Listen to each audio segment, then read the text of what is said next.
খিদে এখনো মেটেনি। চেন্নাই মুম্বাইয়ের চেয়ে পিছিয়ে কলকাতা। গম্ভীরের কথায় জল্পনা, কোচ কি হবেন না? কেকেআরকে আইপিএল জেতানোর পরেই গৌতম গম্ভীরকে ভারতের কোচ হতে পারেন বলে জল্পনা শুরু হয়েছে। এর মাঝেই গম্ভীরের একটি মন্তব্যে জল্পনা বাড়ল। তিনি জানিয়েছেন, চেন্নাই এবং মুম্বাই থেকে একটি বিষয় পিছিয়ে কলকাতা। সেই কাজ তিনি কেকেআরের মেন্টর হিসেবে অর্জন করতে চান কিনা তা নিয়ে জল্পনা চলেছে। এবারের আইপিএল জেতার পর কেকেআরের 3টি ট্রফি হলো। আইপিএলে তারা তৃতীয় সফলতম দল। চেন্নাই এবং মুম্বাই 5টি করে ট্রফি জিতেছে। সেটাই মনে করিয়ে দিয়েছেন গম্ভীর। কেকেআর এখনও পিছিয়ে। একটি সাক্ষাৎকারে গম্ভীর বলেছেন, এখনও চেন্নাই ও মুম্বাই থেকে 2টি ট্রফি পিছিয়ে আছি আমরা। আমি খুশি ঠিকই, কিন্তু খিদে এখনও মেটেনি। আইপিএলে সফলতম দল হতে পারিনি এখনও। অবশ্য 3বার জিতেও পরিশ্রম করতে হয়। আমাদের পরের লক্ষ্য হলো কেকেআরকে আইপিএলের সেরা দল করে তোলা। তার থেকে ভালো অনুভূতি আর কিছুই নেই। সোমবার ভারতীয় দলের কোচ পদে আবেদনের সময়সীমা শেষ হয়েছে। গম্ভীর আবেদন করেছেন কিনা তা এখনও জানা যায়নি। তাকে অবশ্য প্রবলভাবে চাইছে বোর্ড। সমস্যা হলো শাহরুখ খান তাকে কেকেআর থেকে ছাড়বেন কিনা তার উপর অনেক কিছু নির্ভর করছে।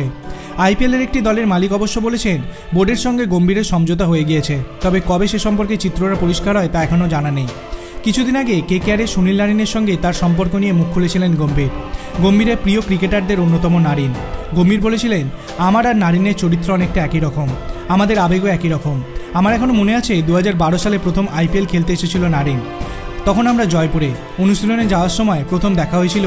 নারিনকে দলের সঙ্গে মধ্যাহ্নভোজ করার আমন্ত্রণ জানিয়েছিলাম। তখন ভীষণ লাজুক ছিল নারিন। খাওয়ার সময় একটা কথাও বলেনি কারোর প্রসঙ্গে।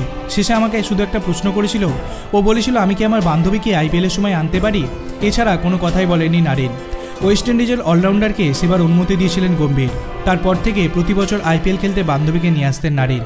গত 12 বছর নারিনের সঙ্গে সম্পর্ক ক্রমশ গভীর হয়েছে গম্ভীরের। বন্ধুত্বের সম্পর্ক এখন পারিবারিক সম্পর্কে পরিণত হয়েছে। এই প্রসঙ্গে কেকেআরের মেন্টর বলেছিলেন, প্রথম বছর নারিন ভীষণ চুপচাপ থাকতো। এখন অবশ্য আমাদের মধ্যে সবকিছু নিয়েই কথা হয়। ও আমার ভাইয়ের মতো। বন্ধু বা সতীর্থ হিসেবে নারিনকে দেখি না। ও আমার ভাই। আমার যদি ওকে প্রয়োজন হয় বা ওর আমাকে প্রয়োজন হলে একটা ফোনই যথেষ্ট। এতটাই ঘনিষ্ঠ সম্পর্ক তৈরি হয়েছে আমাদের। আমরা কেউই বেশি উত্তেজিত হই না, খুব একটা আবেগও প্রকাশ করি না। আমরা দুজনেই নিজেদের কাজটা করে সাজঘরে ফিরে আসতে পছন্দ করি। আপনার কি মনে হয়, গৌতম গম্ভীর কি কলকাতা নাইট রাইডার্সের যদি মেন্টর থাকে তাহলে আগামী 2 বছরও কি কলকাতা চ্যাম্পিয়ন হতে পারবে? আপনার অভিমত আপনি কমেন্ট সেকশনে জানাতে পারেন। ভিডিওটি ভালো লাগলে লাইক করবেন, চ্যানেলটিকে সাবস্ক্রাইব করতে ভুলবেন না। ধন্যবাদ।